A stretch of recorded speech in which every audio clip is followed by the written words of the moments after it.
네, 베드로 전서를 사도 베드로가 기록한 시기는 그 유명한 네로 황제가 노마를 그리고 노마의 속국들을 다스리면서 극한 박해 속에 흩어져 살고 있었던 고난 가운데 있었던 믿음의 사람들을 구원하기 위해서 기록한 말씀입니다. 그 시대에 그들은 현실적으로 불안했고 그리고 앞날도 불투명했습니다.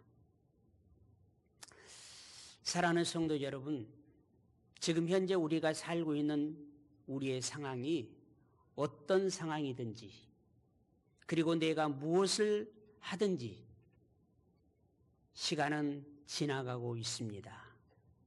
그리고 다시 오시마 우리에게 약속하신 주님이 오실 그 시간은 가까이 다가오고 있습니다. 사도 베드로는 고난 속에서도 그 고난과 우리의 실제적인 삶의 그 박해 때문에 오는 그 엄청난 고통보다 더 중요한 게 있는데 그것은 바로 구원의 완성을 이루러 오실 예수 그리스도를 소망하며 기다리는 삶이 중요하다는 것입니다. 그러나 그 기다리는 삶보다 더 중요한 것이 바로 구원의 확신을 가지고 구원받은 하나님의 백성으로서 흘러가는 시간을 그리고 그 약속을 기다리는 것이 더 중요하다라고 우리들에게 가르치고 있는 것입니다. 지금 현재 상황은 베드로가 이 베드로 전서를 많은 그리스도인들에게 보낼 그 시기에 비해서는 신앙생활을 하기에 너무나도 좋은 환경입니다. 그때는 신앙생활을 할 때는 목숨을 내어놔야 되는 그런 상황 속에 있었기 때문입니다. 베드로 사도는 구원의 확신과 구원 가운데 주님을 기다리라고 권면하고 있습니다. 나의 영적 신분이 하나님의 자녀임을 증명하며 주님을 기다리라고 권하고 있습니다. 우리 오늘 사랑하는 고수경 집사님께서 예수 영전 모임을 통해서 하나님께 주셨던 그 은혜를 함께 나눴던 것처럼 구원의 확신 속에 하나님의 자녀로서의 신분 가운데 살아가고 있는 것은 너무나도 중요한 것입니다. 곧 내가 하나님의 자녀가 예수 그리스도를 믿음으로 되었다라고 하는 이 확신이 있는 사람은 결코 신앙의 삶이든지 사회적인 삶이든지 수동적으로 살지 않습니다.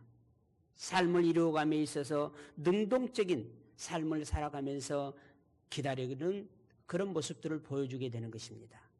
오늘 말씀을 통해서 우리가 5가지를 생각해 보려고 하는데요. 그 첫째는 구원을 기다리는 삶은 어디에서부터 시작되느냐? 버리는 삶에서 시작된다는 것입니다. 그래서 1절에 그러므로 모든 악독과 모든 기만과 애식과 시기와 모든 비방하는 말을 버리라는 겁니다. 베드로는 구원이라는 거룩한 이 하나님의 은총이 시작되는 이 시점에서 정말 예수께서 나의 죄를 위해서 십자가에서 죽으신 것을 믿음으로 전적인 하나님의 은혜로 우리가 구원받았다면 그 구원의 감격 앞에서 이전에 살아온 삶들 가운데서 정리해야 될 것들을 정리해야 된다는 겁니다.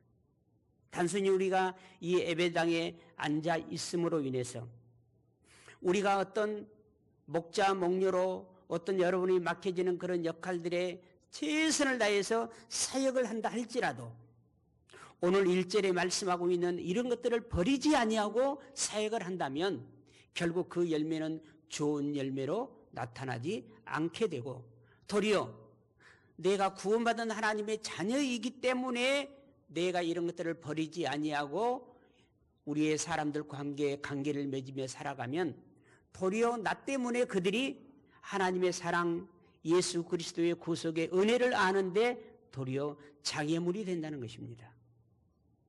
내가 예수 그리스도를 영접하지 않는 믿지 아니한 사람이라면 아무것도 아닌 것처럼 지나갈 수 있는 일이라 할지라도 내가 예수 그리스도를 믿고 구원받은 하나님의 자녀이기 때문에 나의 행동, 나의 언어 하나가 도리어 그 어떤 사람에게 해가 될 수 있다는 것입니다.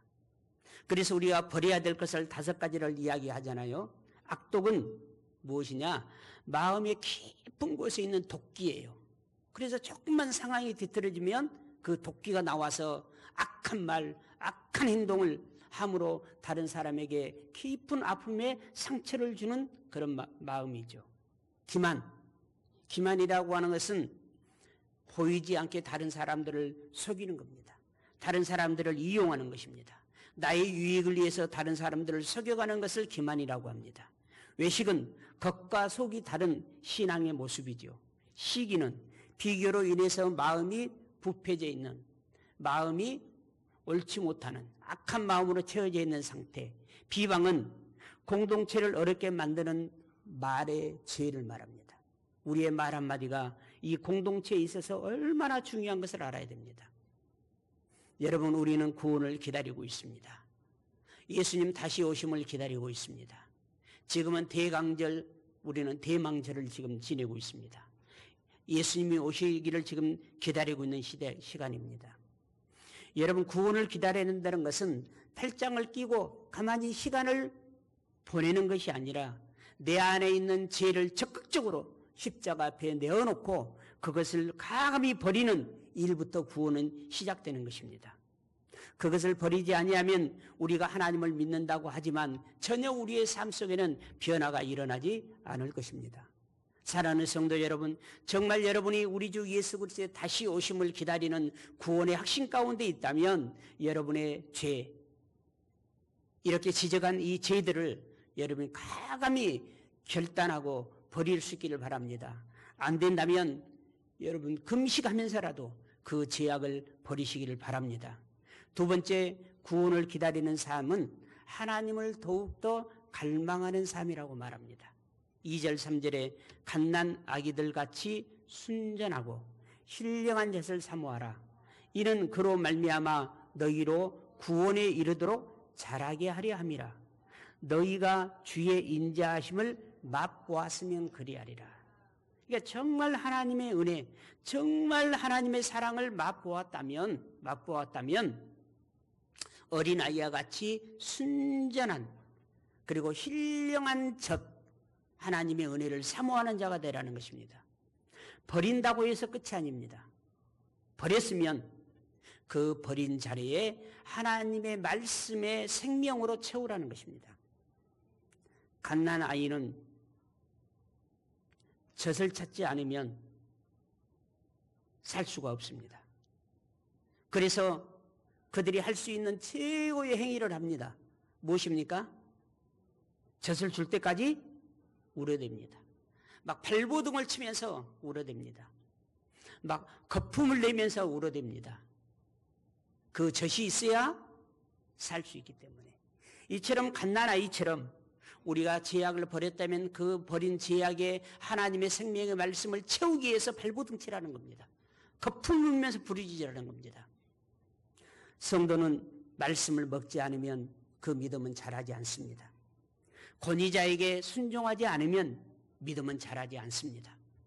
하나님의 뜻에 헌신하지 아니하면 믿음은 자라지 않습니다. 우리가 아무리 건강한 육체를 가진 사람이라 할지라도 한 1년만 가만히 누워있으면 아마 그 사람은 그 다음부터는 스스로 일어서 걸을 수 없을 것입니다. 자꾸 움직이고 운동을 해야 근육에 힘이 생기고 그리고 그 사람이 건강해질 수 있는 것처럼 우리가 하나님의 말씀을 붙잡고 순종하며 자꾸 말씀 안에서 움직일 때, 역동적으로 움직일 때 우리들에게 영적인 근육이 생겨서 어떤 하나님의 일도 해나갈 수 있고 어떤 사악한 영이 우리를 무너뜨리려 할지라도 대적하여 승리할 수 있게 될 것입니다. 여러분, 구원을 기다린다는 것은 단지 그냥 시간이 지나가기를 기다리는 것이 아니라 말씀을 먹으며 성장하는 것입니다. 하나님의 성품을 닮아가는 것입니다. 그래서 말씀의 깊이 속으로 들어가는 것을 말씀하고 있는 것입니다. 세 번째, 구원을 기다리는 삶은 산돌이 되시는 주님께 가까이 가는 삶이라고 말합니다. 그래서 4절 5절에 뭐라고 말씀합니까? 사람에게는 버림바가 되었으나 하나님께는 택하심을 입은 보배로운 산돌이신 예수께 나아가 너희도 산돌같이 신령한 집으로 세워지고 예수 그리스도로 말미암아 하나님이 기쁘게 받으실 신령한 제사를 드릴 거룩한 제사장이 될지니라. 자, 하나님이 받으실 신령한 제사는 바로 하나님이 기뻐하시는 삶을 살아가는 거라고 말합니다.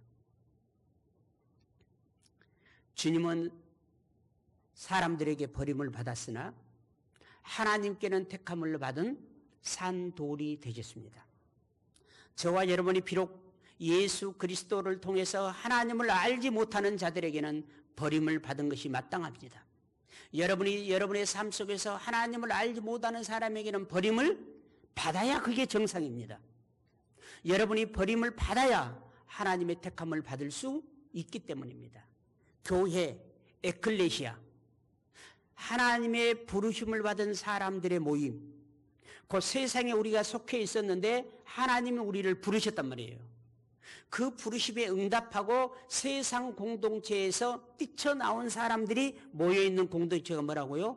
교회고, 교회는 가장 존귀하며 자랑스러우며 오직 이 땅에 있는 사람 영혼 가운데 교회만이 영원한 생명의 나라, 하나님의 나라에 갈 수 있는 것입니다.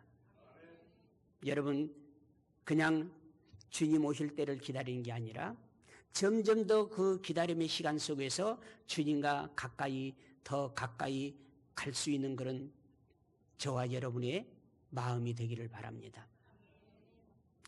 우리가 잘 아는 사도 바울은 두 가지의 신앙관을 가지고 있었습니다. 이 두 가지의 신앙관의 목표는 하나님의 나라에 들어가기 위함이었습니다. 그 하나가 하나님께 더 가까이, 곧 로마서에서부터 서신서 13권의 책이 바울이 기록한 책인데 그 책의 핵심 요소는 그러니까 로마서에서부터 하고 있는 모든 말씀의 핵심 요지가 뭐냐?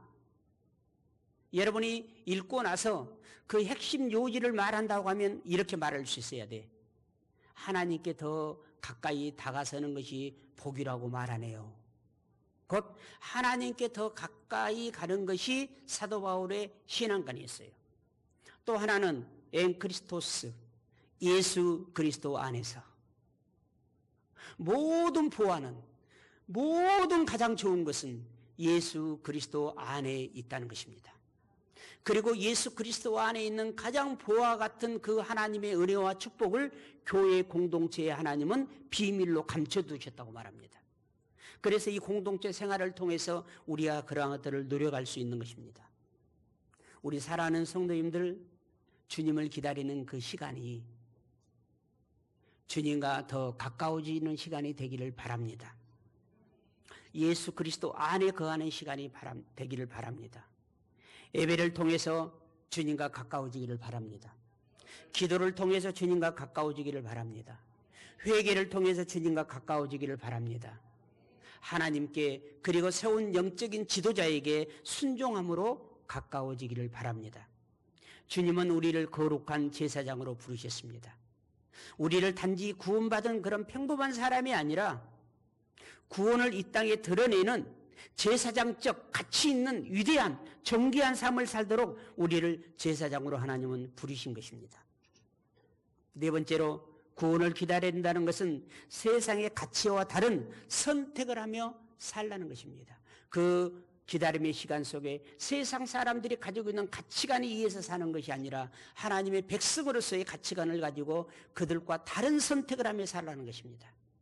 6절에서 8절에 성경에 기록되었으되 보라, 내가 택한 보배로운 모퉁이 돌을 시온에 두노니 그를 믿는 자는 부끄러움을 당하지 아니하리라 하였으니, 그러므로 믿는 너희에게는 보배이나 믿지 아니하는 자에게는 건축자들의 버린 돌이 모퉁이의 머릿돌이 되고 또한 부딪히는 돌과 걸려 넘어지게 하는 바위가 되었다 하였느니라. 그들이 말씀을 순종하지 아니함으로 넘어지나니 이는 그들을 이렇게 정하신 것이라. 자, 하나님은 우리를 귀하게 택하셨는데 왜 우리가 신앙생활을 하다가 넘어져요? 8절에 넘어지는 그 이유는 하나님께 순종하지 않기 때문에, 자기가 드러나기 때문에, 자기가 드러나기 때문에, 자기가 주인이기 때문에. 여러분, 우리의 주인 되신 하나님께서 말씀하시면 순종할 수 있어야 됩니다. 우리가 어떤 돌은 사람들이 보배롭게 여기고 어떤 돌은 버려요. 여러분이 어떤 일은 귀하게 여기고 어떤 일은 그냥 하찮게 생각해요. 그런 게 놀랍게 세상 사람들이 버려버리던 그 돌이 하나님께서 어떻게 하셨다고요? 취하셔서 모퉁이 돌 삼으셨다는 거예요. 곧 여러분 중에 하나님의 손에 붙잡히게 되면, 여러분 세상 사람들은 여러분을 업신여기고 여러분을 버린 돌이라 할지라도 여러분의 모퉁이 돌이 됩니다. 가장 값지고 귀하게 여러분 쓰임 받는 것입니다. 사람들에게 인정받으려 하지 않고 하나님께 인정받는 여러분이 되시기를 바랍니다. 하나님의 말씀과 교회를 섬기는 일을 하다가 우리가 걸려 넘어질 수가 있습니다. 그런데 하나님의 분명히 내가 말씀을 따르고 내가 교회를 섬기는 일을 하는데 넘어졌어요. 왜 넘어졌다고 말해요? 8절에 하나님께 순종하는 일이 아니었다. 자기 착각이 있다는 거예요. 나는 하나님께 순종하는 일이고, 이 일이 하나님이 기뻐하시는 일이고, 이 일이 우리 한수만 공동체를 섬기는 일이고, 이 일이 여러분의 가정 목장을 섬기는 일이라고 생각하고 나는 했는데, 실제적으로는 하나님과의 뭐가 없었다는 거예요. 긴밀한 소통이 없었다는 거예요. 하나님의 마음을 알지 못하고 자기의 의기와 자기의 생각과 자기의 신념, 자기의 뜻대로 내가 했다는 거예요. 내가. 지난번 잠깐 박선영 그 목녀의 간증을 통해서 이야기했잖아요. 3년 하고 목장을 지쳐서 번아웃이 왔는데 그 원인을 다시 하나님의 은혜를 받고 생각해 보니까 누가 하려고 했더라? 내가 내 힘으로 하려고 했더라. 그래서 넘어졌다.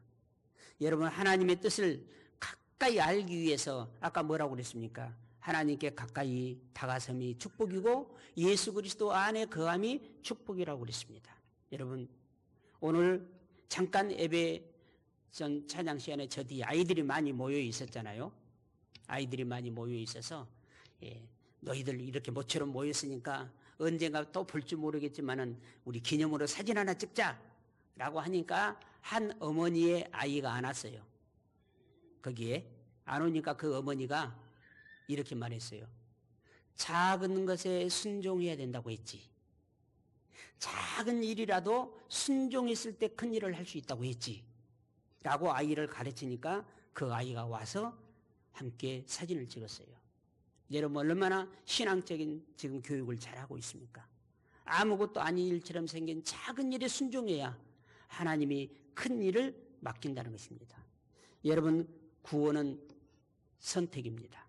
믿음은 선택과 결단입니다. 환경을 바라보면 믿음의 선택과 결단을 할 수 없어요.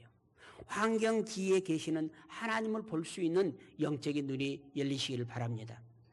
그리스도를 여러분의 마음 삶 속에 중심에 보면 진짜 보배가 무엇인가 보이지만, 여러분이 예수 그리스도의 말씀을 무시하면 예수 그리스도의 말씀이 걸림돌이 되고 마는 것입니다. 그러니까 말씀 때문에 은혜도 받고 말씀 때문에 뭣도 해요? 걸려 넘어져 시험도 당하게 되는 것입니다.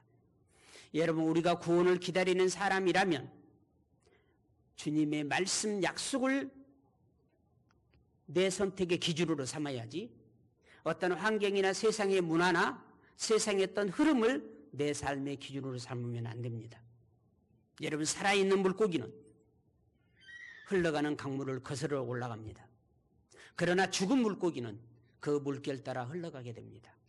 여러분, 하나님의 말씀을 붙잡고 여러분의 영이 살아있다면 세상 사람들이 만들어온 세상적 문화의 프레임을 여러분이 거슬려 뚫고 올라갈 수 있기를 바랍니다. 인기보다는 하나님의 말씀을 붙잡는 진리를, 편안함보다는 하나님께 순종함을, 세상 사람들의 인정보다는 하나님의 나라의 인정을 받는 여러분이 되시기를 바랍니다. 마지막 5번째, 구원을 기다리는 삶은 나의 정체성을 깨닫는 삶이라고 말합니다. 9절에서 10절, 그러나 너희는 택하신 족속이요 왕같은 제사장들이요 거룩한 나라요 그의 소유가 된 백성이니 이는 너희를 어두운 데서 불러내어 그의 기이한 빛에 들어가게 하신 이의 아름다운 덕을 선포하게 하려 하심이라. 너희가 전에는 백성이 아니더니 이제는 하나님의 백성이요 전에는 국류를 얻지 못하였더니 이제는 국류를 얻은 자니라. 아멘. 한번 여러분 가슴에 손을 놓고 나의 정체성을 다시 확인해 봅시다.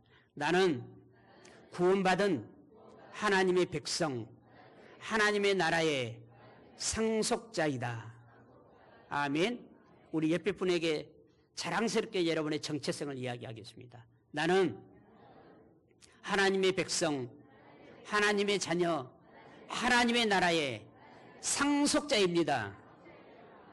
부럽지요? 여러분, 얼마나 우리들의 자녀들이요. 지금 우리 교회에도 우리 성우와 시온이가 군대가 있잖아요. 일반 다 자녀들이 하는 일이에요. 그런데 매스컴에서요, 며칠을 떠들어야 되는 게 하나 있었어요. 삼성그룹 이재용 아들이 해군에 입대했다고. 막 매스컴에서 막 중계를.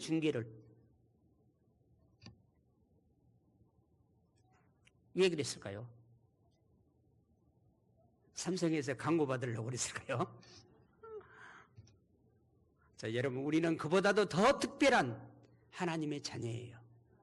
이 정체성을 가지고 사시기 바랍니다. 아멘. 정체성이 무너지면 내가 무너지는 거예요. 내 인격이 무너지는 거예요. 내 삶이 무너지는 거예요. 여러분, 아무리 힘들고 어려워도 지금 베드로가 무엇을 말합니까? 네로 황제의 그 핍박, 지금 이 베드로 전후서가 약 60년에서 65년 사이에 쓰여질 것이다 라고 예측을 하는데, 이제 성경학자들이 그 무렵이 네로 황제의 박해가 엄청 심했던 때예요. 그러나 너희들 그 박해로 말미암아 너희들의 육체는 무너질지 모르지만은 너희들 안에 있는 구원받은 자로서의 하나님의 자녀라고 하는 정체성은 절대 무너뜨리지 말아라. 너희는 왕같은 제사장이다. 무너뜨리지 말아라. 무너지지 말아라. 세상이 아무리 너희들의 육체는 고통을 주고 고욕을 주지만 너희들의 자기 정체성은 무너뜨릴 수 없다. 제가 인터넷에 보니까 사진 한 장이 있는데, 이제 일제시대 때 핍박받은 우리 여자분의 사진이에요. 근데 그 여자분의 사진 밑에 글이 쓰여져 있는 이거예요. 엄청난 박해와 엄청난 고문과 성폭행을 당하면서 결국은 그가 이제 사형을 당했단 말이에요. 일제시대 때. 그런데 그 순간 활짝 웃고 있다 이거예요. 그래서 그 그를 사형시키는 일본의 순사라든가 이런 사람들이 아마 마음이 움직였을 것이다. 자기의 독립운동가다라는 그 정체성을 잃어버리지 않고 활짝 웃고 있다. 사형받는 그 순간에. 이처럼 우리는 무슨 일을 당하든지 우리의 정체성을 가지고 하나님이 나의 아버지시고, 아멘, 반드시 심판이 있다는 사실을 여러분 기억하면서 나는 왕같은 제사장이라고 하는 이 강력한 선언 가운데 살아갈 수 있기를 바랍니다. 그래서 베드로는 그렇게 말하는 거예요. 너희들 곁에 지금 하나님이 없는 것 같이 보이지만 너희는 버림받은 존재가 아니다. 너희는 우연히 길가에 놓인 사람도 아니다. 너희는 하나님의 소유다. 하나님의 자녀다. 너희는 하나님의 나라의 상속자다.